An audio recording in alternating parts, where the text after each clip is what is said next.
Welcome to the Zen Denizens, the podcast that brings you the best of wellness, mental health, and happy living. We are your hosts, dedicated to helping you live your best lives by exploring vast and sometimes challenging topics that promote positivity and wellness. So sit back, relax, and get ready to dive into the world of the Zen Denizens.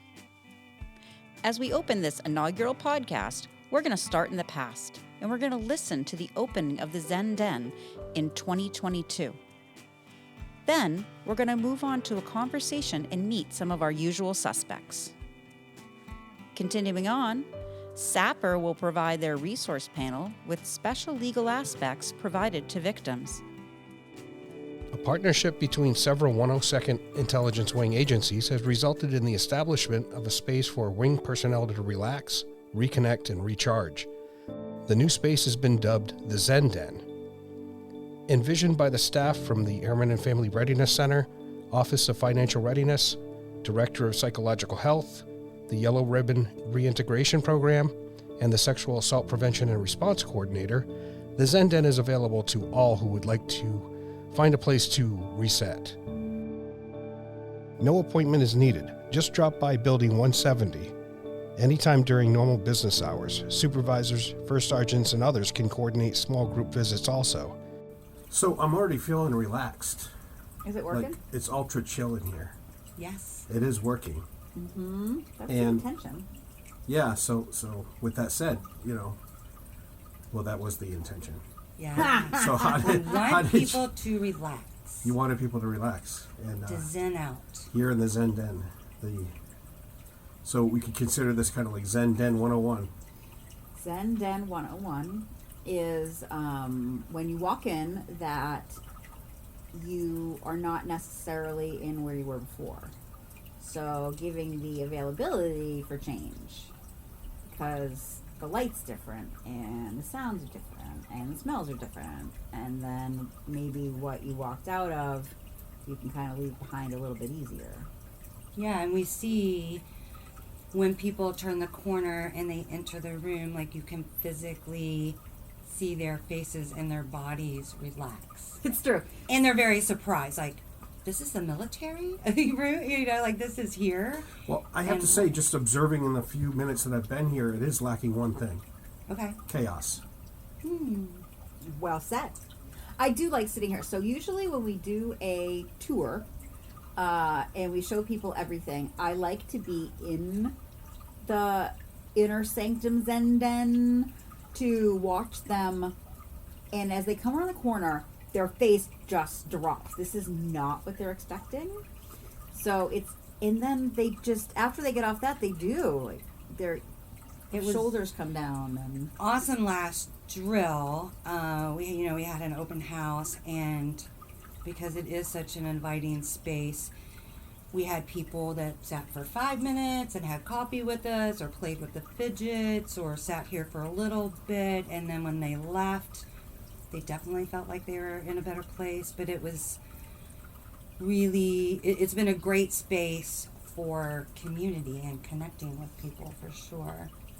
yeah, we had somebody walked in and they brought a wingman with them, and they were just asking for some like random question, but then they ended up sitting down, and then we started talking to the wingman, and then he had a question, and then I went to go get Jen, and then Jen came in, and Debbie's like, what are you guys doing all over here? And so then, I had a question for you, and then somebody else walked in, they're like, what are you guys all doing here? So, and we ended up getting a lot of information out, and with zero effort. It wasn't uncomfortable, and it wasn't saying, I'm coming here for something. It was just, I'm just coming here and we're having a conversation. So I think that was really the moment I thought we had succeeded in our vision that we had been working on. And then as we've watched it kind of grow and materialized, we've recognized that there are a lot of other things that we can do for our wingmen to, again, promote connection. And we are going to we've started inviting different sections for coffee, not mandatory. So our first one was comptroller flight. last week, and just an invite that we're sending to each one saying, we appreciate you, we'd like to thank you, bring your lunch, stop by for coffee, you don't have to. The commander came down, and some people from Comptroller Fight popped in and out.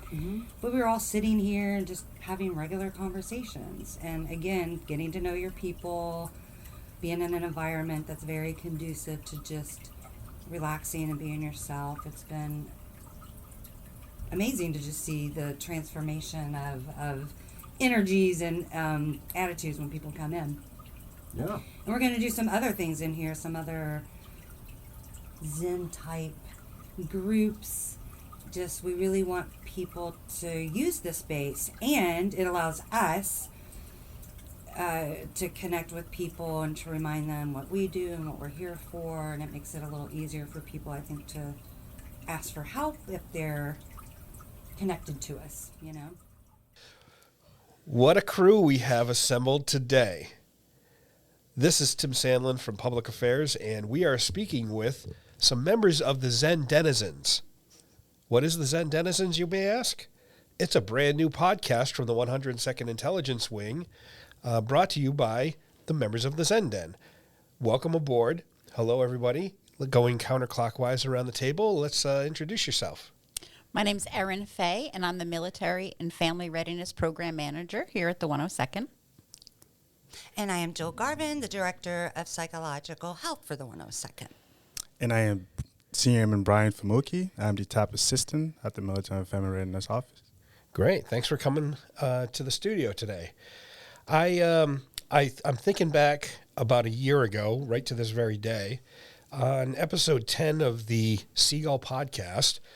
And me and another member of the public affairs staff, we came down and visited you guys down in the Zen Den and had a nice little conversation and got to check it out firsthand. So now, apparently, we're going to the next level. We're going to the next logical step of the Zen Den, and we are going to the Zen Den podcast, basically, which we're calling the Zen Denizens, correct? That is correct. So what can you tell me about it? Zen Denizen, very fun. What we tried to do is really incorporate the idea and the concept we had put together with the Zen Den, and then incorporate also all the other people that make up our community. So it's not just the folks that have offices in the suite on the bottom floor of 170, but it's also our collaborative partners throughout the wing, the other offices, the chaplains across the hall, HRA, and the other guests that we might have, the people outside the 102nd walls that make our jobs and our functions successful. We don't do it all by ourselves. We have a lot of different folks come in, and we wanted to not have you have to visit the Zen Den, but we wanted the Zen Den and all its breadth of strength and goodness and light to be able to be brought to you in an easier format. Yeah, and I'll add to that. This is Jill. We really wanted to create a calming space. We have so many people that walk into our office where they have so much anxiety. They're really stressed out, job stress, family, financial. And you can see when people walk into our space just how their nervous system calms down. Colonel Riley, our commander, comes down and he sits in our massage chair for a little break during the day to kind of reset. So you can see when people come in and see the space, they are very surprised that it's here in our little military space. But again, the 102nd really promotes us taking care of ourselves so we can also be wonderful members here as well. What do you think, Brian? You're helping us a lot, you've got ideas to help us with the Zen Den. Can you give us your airman's perspective of what it was like to enter the Zen Den? Well, my perspective I thought it was very, very magical because I wasn't expecting it. You know, other areas on base have a lot of lighting, but my first impression was, wow, it's so calming, and I think the podcast would help a lot of airmen kind of have an insight into what the Zen Den and at large what it does, and understand the inner workings and some of the resources as we tune in to listening to some of our guests that are going to be invited on the podcast. So I think this is a great opportunity for them to get a great insight.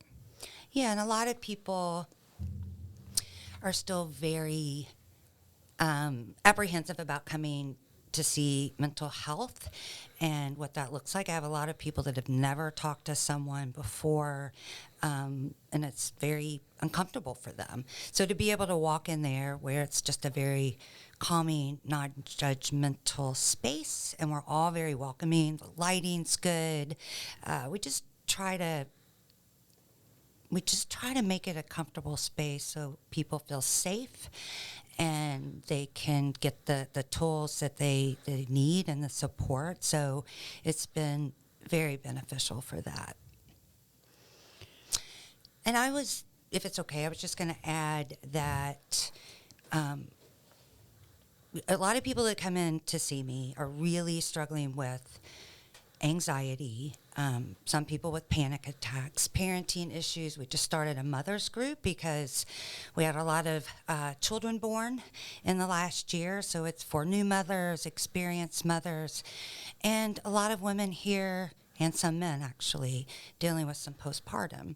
So being able to support each other and to recognize what we need here, that's one of the things that our team does.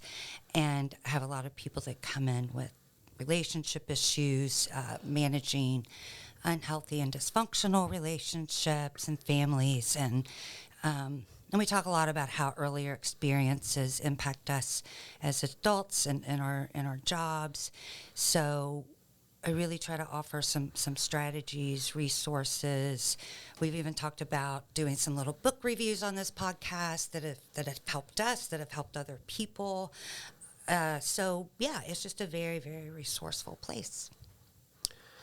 And I see you mentioned, Jill, that folks coming into the Zen Den or coming into your office, it can be a challenge for them because they're unsure.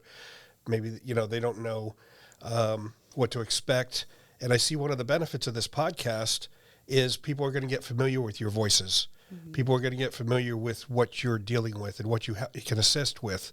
And it'll make that barrier of entry a little bit easier for them to get around. Yeah.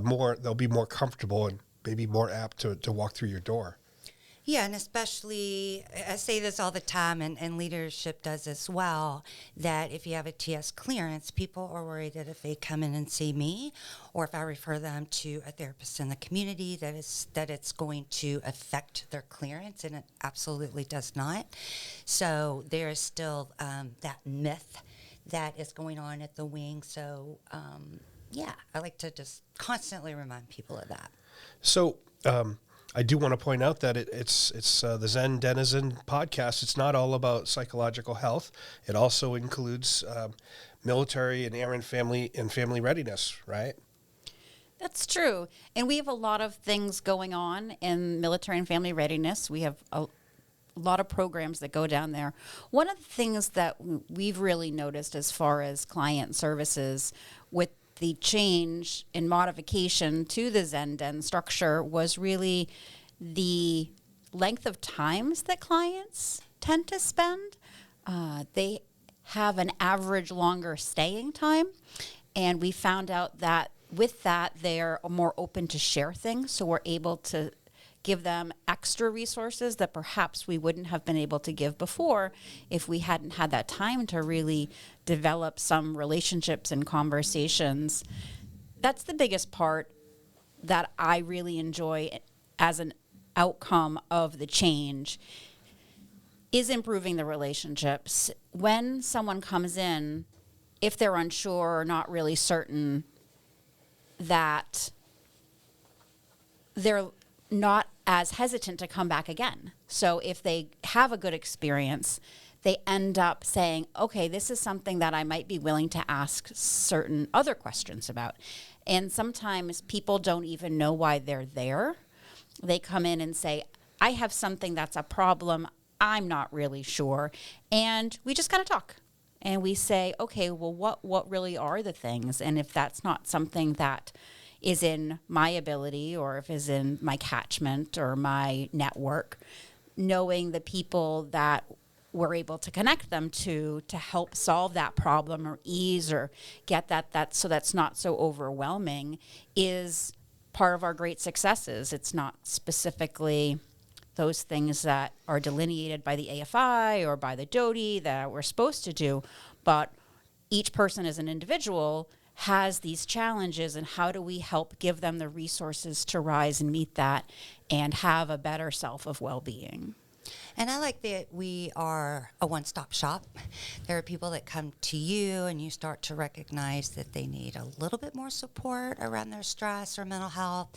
Or I will see people that don't always understand all the services that you offer, so I can walk them over, or even, with our SARC as well. So it's nice that we're all there together.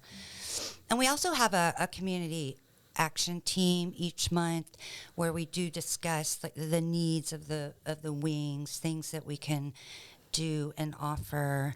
And I also wanted to say that if anyone has any ideas for us or topics or things that you would like for us to do, email one of us so we could do that. Or even if you'd like to come on the podcast, if you'd like to add something, we could do that as well. I would say with the wealth of knowledge downstairs where you are all assembled, there are probably very few things that you haven't heard of before. People come through your door with a problem. Chances are you've seen that problem before, because the nature of the military, the nature of government is these things happen over and over again. So, go down there and either, email the podcast. We'll come up with a good address for you guys. Email the podcast, reach out individually to these folks in the Zen Den.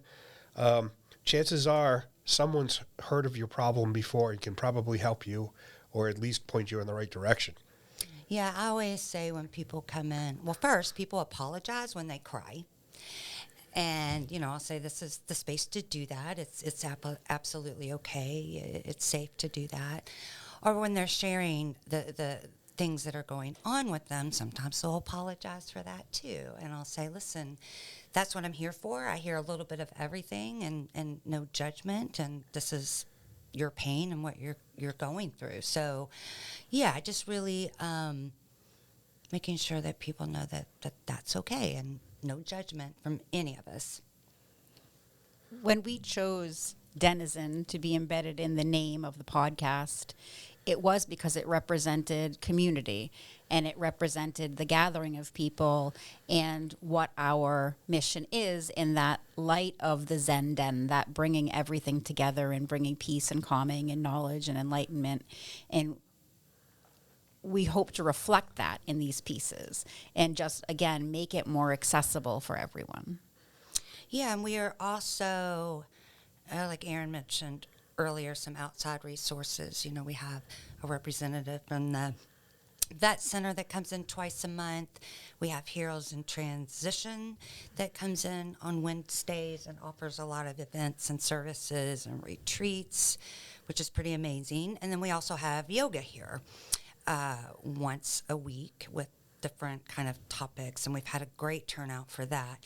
So again, in the moms group, like I mentioned earlier, so really just trying to figure out how to be the most helpful and what people really need. We've been trying to expand offerings. Mm-hmm. So what other sections downstairs do you think might be participating? As the SAPR program would be a part, right? Yeah.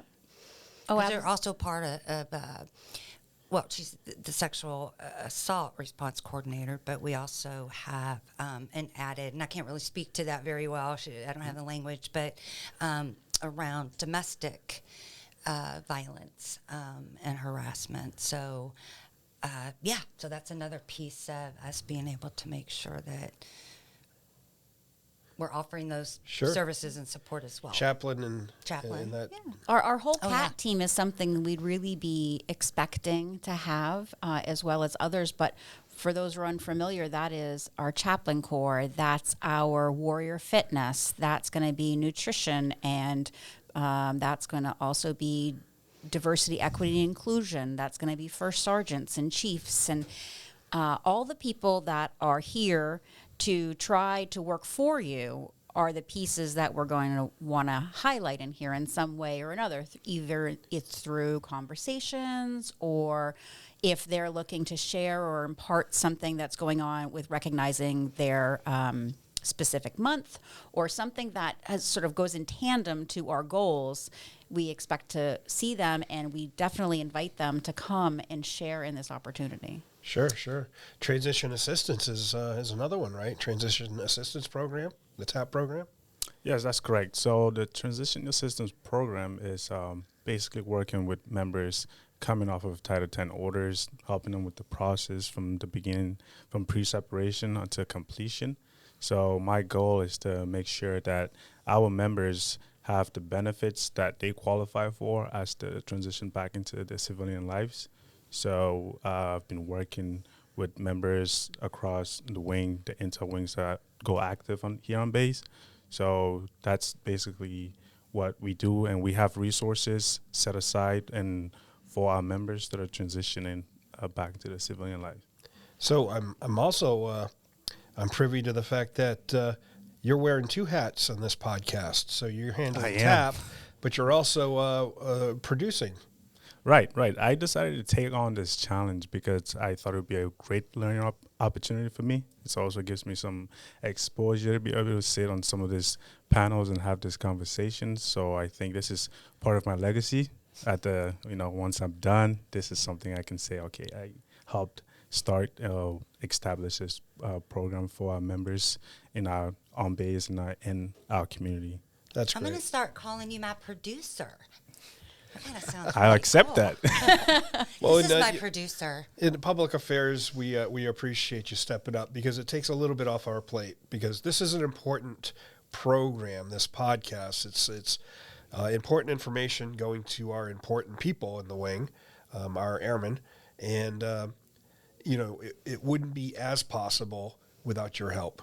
So we appreciate you stepping up to produce this product. Of course, for the IG inspectors out there, we are still monitoring. We're going to listen to every podcast, make sure it fits the bill from a public affairs perspective. However, it'll be great to have you on board, putting it together and getting the guests and making the whole thing work. And I wanted to add something really quick, if that's okay. Okay, no.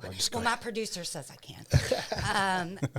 So we have the our space, and then I also have a private office that has a couch, and I have some people that come down during the week, a lot during drill, and if someone's feeling really activated or they just need a minute or there's some kind of crisis going on, they can come into that space and have a little bit of time to decompress. I'll shut the door, give them a little bit of privacy. So we offer that as well. But I was also going to say that a lot of leadership, supervisors, shirts will ask us, hey, can we have a meeting in there? It might be something, a hard discussion.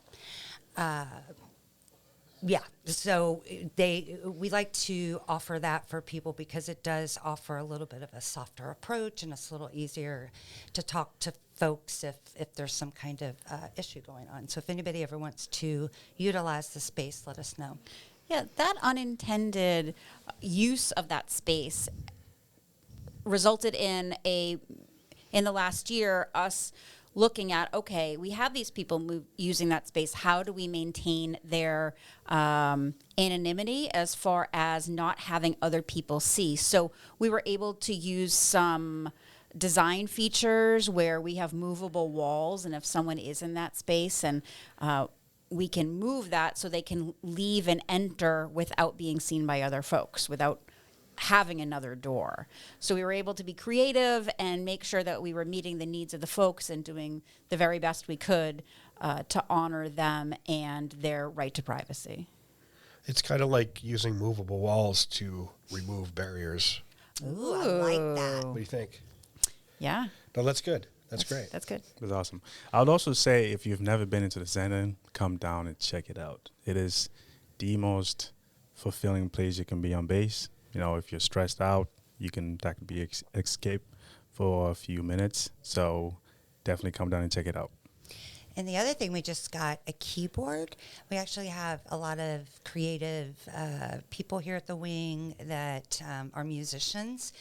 Not that we're going to start a band, but if somebody even, I have one of our members that's going to teach me a few chords on there and, just other things for people to come in and offer or play with something, So you heard it here first. If you're keyed up, go down and Yeah. Go down and key down. strike a chord. Strike a chord. Strike a pose. Yeah. So, again, if anybody has any ideas I got an email this morning from someone that said, I'm having a lot of stress at work.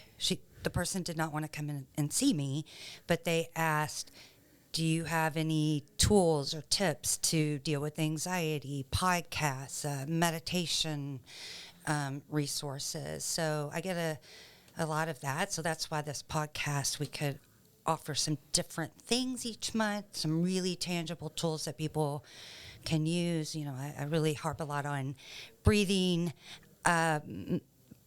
techniques because, it's very evidence-based, science-backed, around how it can really lower your stress, So even things like that. We can even just share exactly how you can do breathing or what mindfulness. A lot of people think mindfulness is sitting in an position for a long time, but mindfulness can be walking, noticing, but again, it really just bringing you into the present moment. Brian had mentioned with the tap for Title 10, I would like to invite anyone who is 18 to 24 months away from separating from the military, either retiring or ETSing.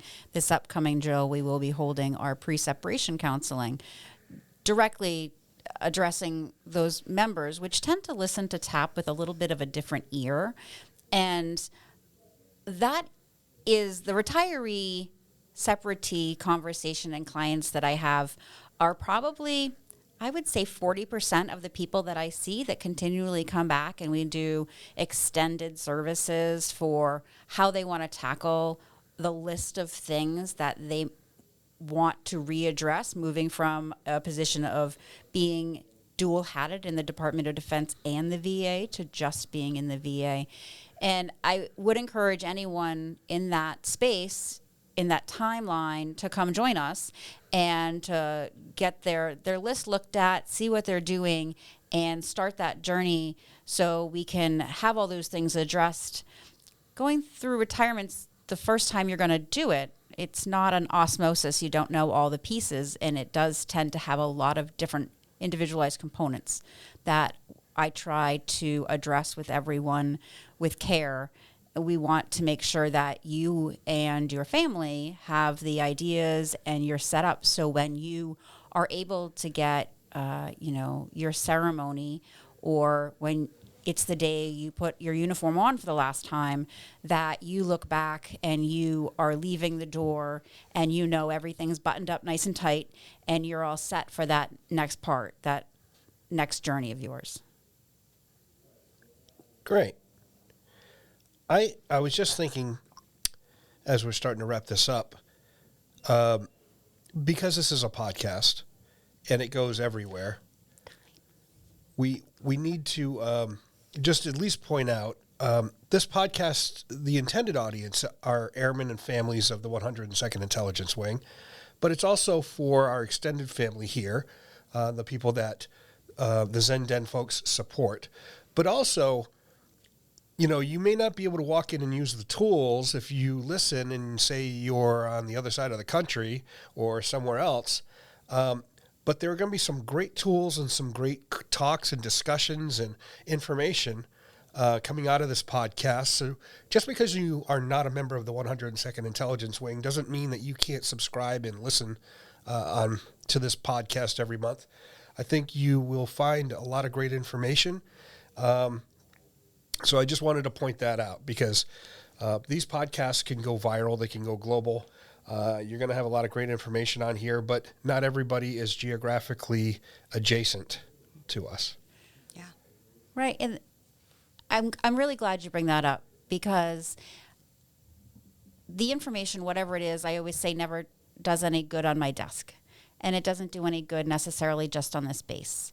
And it's not the one thing that you might see, but the idea that it might spark, where you want to say, you know what, that made me think of that, and I want to chase that down. And if that is what this opportunity provides us, I would certainly consider that a mark of success. The other thing is there are other people such as yourself, the providers that work within wings across the Air Force and the Air National Guard that may be listening, and maybe you can impart advice. So, I think we're pretty open to getting phone calls from our counterparts if they need some help, or you want to start a podcast like this. Feel free to call the Public Affairs Office or call Airman Framuki. I'm always available. Yeah, My producer. We can, we're all one big happy family, and we can help. But just because you're not in the state of Massachusetts doesn't mean that you can't gain something from this podcast. So we invite you to subscribe and stick around and listen. Yeah. Thank you for having us over, team. Very happy to have you on board. Was there anything else you guys wanted to, any final words, anything else you wanted to impart on our listeners?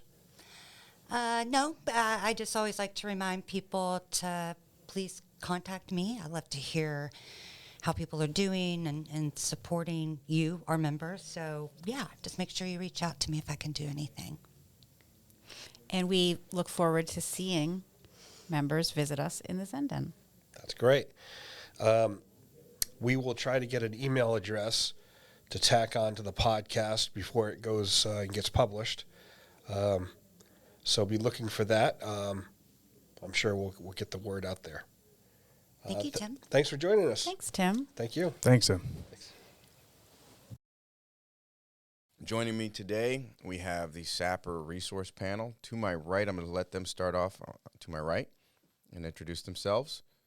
Hi, everyone. I'm Caitlin, your SARC. Today, we're just going to look more towards the legal side for our resources. Good morning, all. I'm Kim Healy, and I'm the Wing Victim Advocate. And then joining us from via Zoom, we have... Good morning, everyone. I'm Captain Rocco Carbone. I'm a Special Victims Counsel with the National Guard Bureau General Counsel's Office.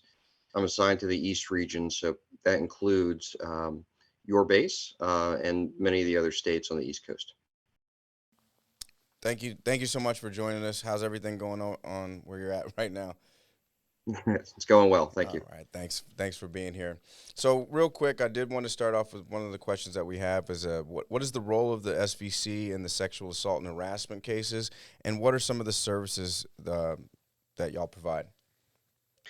Sure. Just to kind of give a large overview. So as a Special Victims Counsel, I'm a licensed attorney in a JAG.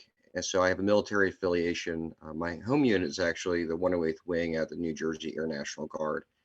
I'm currently on an ADOS tour, an active duty for operational support tour with the National Guard Bureau. And so one of the most important things to kind of understand for when I represent individuals who are crime victims, which can include victims of sexual assault, domestic violence, and sexual harassment, is that I'm not affiliated with any of the states that I represent clients in. So I don't have any connection with the Massachusetts Air or Army National Guard, as an example.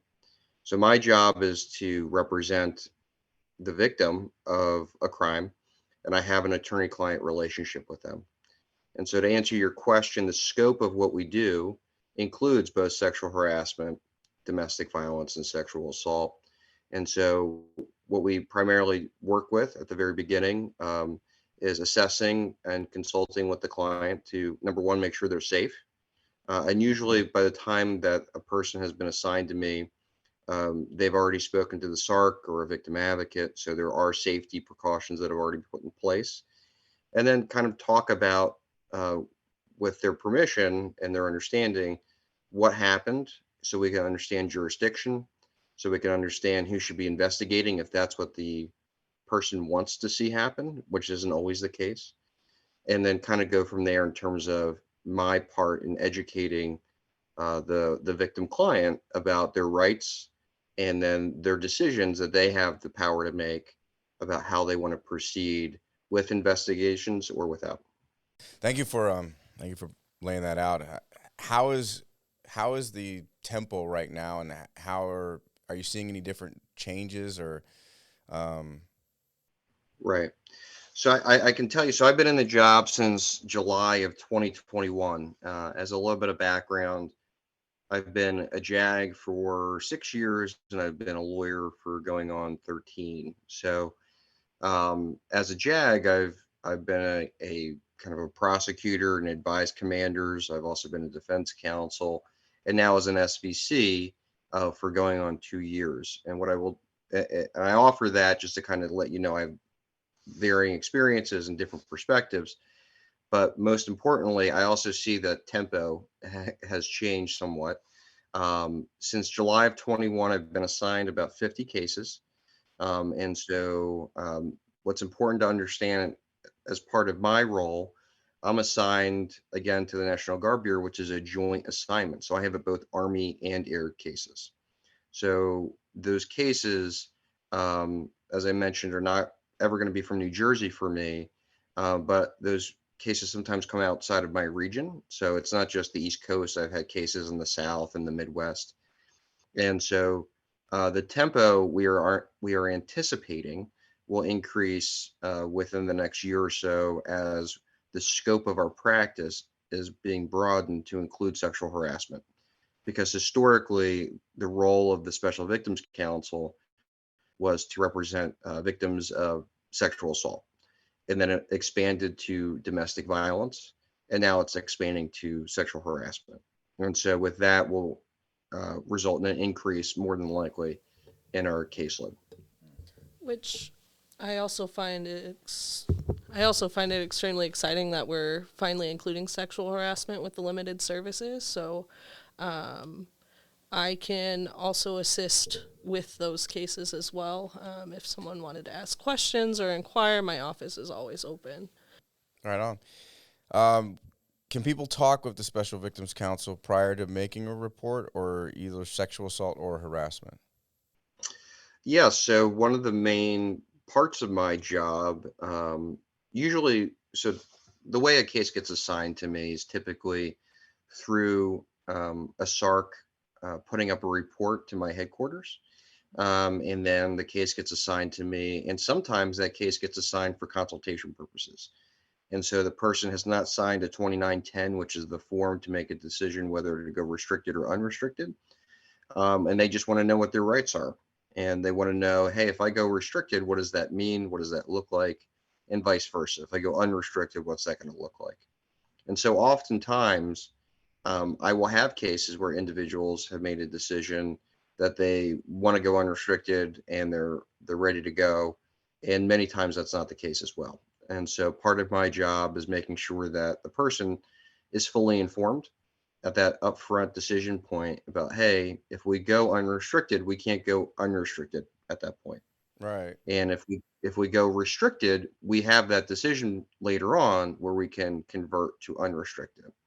And so there's different services that can be provided for both.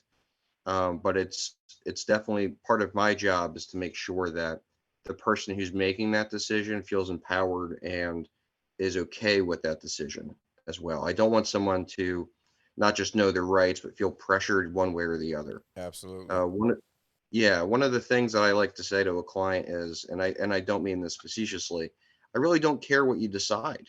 I don't care if you go restricted. I don't care if you go unrestricted. I just want you to know what your options are. And then if you need a couple days, go talk to whoever your person is. Go talk to the SARC, go talk to the chaplain, your victim advocate, and then you can decide what you want to do. Can we talk about the differences between unrestricted and restricted reporting? Just so we can clarify. Yeah, absolutely. So like with a restricted report, it's limited people know. It's more, you can use the victims council, you can talk with the mental health professionals like our DPH, you can use the chaplain corps, you can come and talk to a victim advocate through the SAPR program. You can still get the SANE kit, which is the sexual assault forensic examination kit. They call it the SANE kit in Massachusetts. I think it's the sexual assault nurse examiner kit. You can do all of those things. It's just not going to be made known to the command, and there won't be an investigation. Whereas if you go unrestricted, you're going to have, that's if you're interested in doing an investigation, you still get all those same aspects. And I missed one thing with the restricted reporting option. You can use the catch program. So with I think the catch program is this excellent program where you can anonymously input all of the assaulter's information into a database, and then if the same person keeps popping up, then they have a match, and then they reach out to the SARC, and then the SARC will reach out and say, would you like to go unrestricted? Then with unrestricted, you can use the same except for the catch program, and there's an investigation involved, and your command is a little more involved to assist with things. And because your command's involved, you can do things like get a military protective order, a civilian protective order, or even an expedite transfer. Anything else in particular, Captain, that you wanted to add on that, just as far as differences between restricted and unrestricted as well? Well, one of the things I think that was recently changed as well is that for purposes of restricted reporting, and this was a recent change, I think within the last 6 months or so, officers are mandatory reporters. And so one of the things that happens is what would happen where someone would go to their chain of command, feel comfortable with that person, disclose what happened to them, and then their commander would say, hey, I'm a mandatory reporter and I have to go report this, and now this is unrestricted. Now there's been a recent change where the victim of the crime can still say, even though that happened, I'd like to maintain a restricted report. So that's a big change, because before individuals were not given that option. The difference is, and this is important, even if a commander knows that and a restricted report is then filed, the command still has an obligation to report that a crime has occurred, and so they still have to put that up the chain to make sure that local law enforcement or the appropriate investigative agency is aware of it. But the person's ability to maintain a restricted report is now something that they still have the option to do. We have the new Safe to Report DTM. What are the most common offenses that would fall under Safe to Report? Sure. And we use the term DTM. It's a directive type memorandum from the National Guard Bureau, which I recently learned as well. What that abbreviation stands for. So one of the things to know, and what's unique about the National Guard, is that we are both directed by obviously federal state statutes, but also NGB. So the National Guard Bureau, as the conduit for information between the Department of Defense, as well as our respective agencies or services, the Air Force and the Army, they can put out these directive type memorandums, as well as different type of guidance instructions memorandum. So to answer your question, the DTM, within the last few months, which includes the October, November, December timeframe, there have been several DTMs that have been published. And one of those is 1300.00, which was published on 6 December 2022. And some of those offenses that are considered minor offenses include underage drinking, fraternization, things of that sort, unprofessional relationships. And so part of what happens oftentimes, unfortunately, is individuals are assaulted and there may be allegations of collateral misconduct that occurred at the same time. And so when we use the term collateral misconduct, what we mean by that is that the person who is a victim may have done something that could get themselves in trouble, like, as an example, underage drinking. As a result, individuals become reluctant to come forward and make a statement because they're fearful that they are going to get in trouble because of that collateral misconduct. This DTM provides guidance to ensure that if someone had some sort of collateral misconduct, they're not going to get in trouble for that. I see. So what we're trying to do is motivate individuals who are crime victims to feel safe enough to come forward. And so some of those examples, as I mentioned, underage drinking at the time of the assault, unprofessional relationship with the accused at the time of the sexual assault, or violating a lawful order, which can include curfew, off-limit locations. So if someone's at a tech school, as an example, if you go out when you're not supposed to and you're outside the dormitory, things of that matter. Also, this, as we know, this is a sensitive topic, but in your time in this field, and we can go around the room. I'm curious, what do you enjoy the job? What motivates you about it? Well, yeah. I get that question a lot, but it's more framed of how can you do this job? Yeah. So what I would say is this is not a job I ever thought I would be in. I've been a prosecutor, I've been a defense counsel, as I've stated before.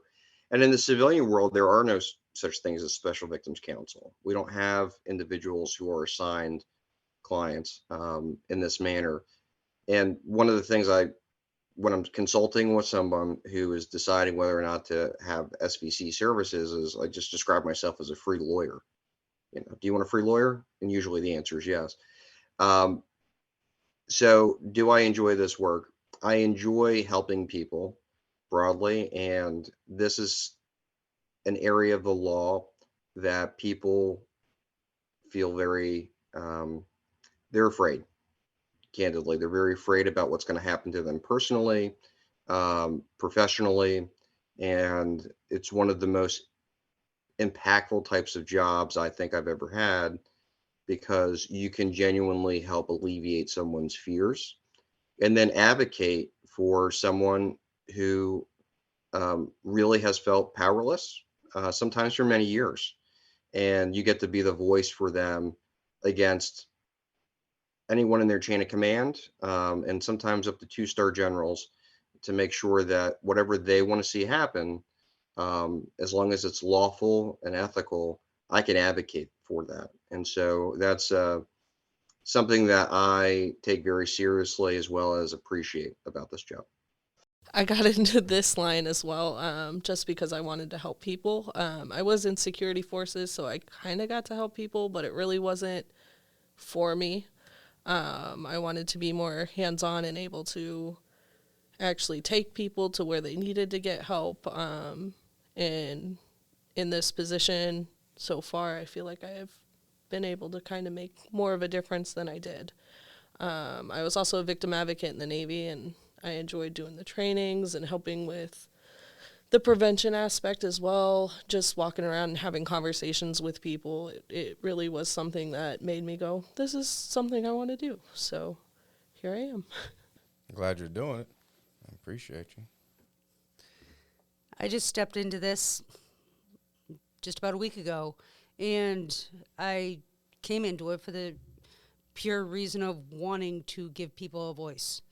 I came from the family program where I was able to help people in more ways than I ever thought possible before joining them, and this is one step more in giving a voice to people who feel that their voice is gone or it's not heard, and making it so that stigmatism and that reluctance is no longer there, or helping that be so for the future. Because if nothing's done, if nothing's being taken care of it, and people just want to skip by it, they're afraid, nothing's going to be solved. And I want to be the person, or help be the person, to change that. And I appreciate y'all just being here and taking the time to talk to us about this today. As far as resources and what can we do as airmen, what apologies, I'll edit this in post, but what can we do better? Be your wingman's back. Be there for them. That's all I can say. When you look at somebody's smile, you're more approachable with a smile. Maybe you'll get a smile back. Maybe it'll change their day. But maybe they'll come back to you and because you smiled and want to become your friend. And then things change like that. That's the way to gain a better morale, a better closeness with everybody, is that I've seen. As people come into our office and they see other people and there's an open welcoming to your look, people are more likely to come up to you. And that trust with others is bound to make a difference on the wider view of things. Thank you. Just being accessible, and and even if you're feeling down and not feeling like you don't have the bandwidth for it, but still just having that energy to just be accessible. I love that about every time I go down to your office. It is a very open and accessible environment that makes it easy for people to talk to. And if someone's dealing with a problem, they can come forward. So I appreciate y'all for that. Anything? I'd say another thing that goes hand in hand is once you're more approachable, keeping each other in check with things you say in the workplace. If you notice, because you smile at people and you get to know the people you work with, you notice someone's looking uncomfortable because someone said something, put them in check, because maybe that person doesn't realize they're crossing a line. They may not know that someone in the room is upset, or maybe they have something that they haven't told the SAPRA program or somebody else, or they could even be someone who has a restricted report in that no one knows. And so if you keep in check what you're saying in the workplace, you're working to protect those people that may be among you that you don't even know are there. So that's the best advice I can say that could be the greatest help. But that helps change the whole look. When you do put somebody in check, it means that people know that other people are watching. So it's not as easily to get away with comments that you would say outside of the office or with your friends at home, because it is a different environment. No matter how close you are with anybody, there's still people that have trauma in their past or have specific triggers that you don't know about, like Caitlin just said. And it's those simple words. Just a simple word can be a trigger. And you've got to be mindful of that at all times. Sir? Yeah, I echo everything they're saying, and I think most importantly, to put a fine point on it, don't be a jerk. I think that if you operate in any type of professional working environment, there are certain expectations, and I think that for too long, I think culturally we had problems. And I was asked early on in this job during a training, well, how do you change the culture of an organization? And my response, and was then, and I think it is still now, is you do exactly what both of these ladies just said: is you say something. You are open about how you feel about someone's unprofessional conduct, and you don't have to scold them. You just have to say, "Hey, man, like, just cut it out." Absolutely. Right? And I think that public display makes a real change in individuals, and you would also be surprised how quick that person is to change. And one of the reasons I think we now have sexual harassment cases is because that's part of that continuum, right? These cases don't always start with a sexual assault. There's inappropriate comments in the workplace, there's inappropriate relationships that develop, and that's because culturally people allow things to slide when they shouldn't. Well, no, I appreciate everything that y'all have brought to the table today, and thank you just for sharing that. And to anybody listening, make sure you reach out to these folks in case you are dealing with something. What's a good contact for everyone? My office phone, reach me anytime, 4857. Yeah, my office line actually spells out SAPR. It's 7277 is the last four. It also forwards to my 24/7 cell phone as well. And Caitlin has my number. Right on. Yeah, I got paperwork that we can do if anyone wants special victims. counsel, I have paperwork I can submit to assign one. So Perfect. So if you're out there and you're listening and you need to talk to somebody and you need to reach out, please do. Also, and to piggyback off of everyone at the panel, just look out for each other and be accessible, and let's take care of each other. Thank you so much, everybody, for stopping by today. Thank you. All right. Thank you. Thanks for listening to the podcast. We welcome you to reach out by emailing us at zendenizens@gmail.com. That's spelled ZENDENIZENS @gmail.com. Thanks again.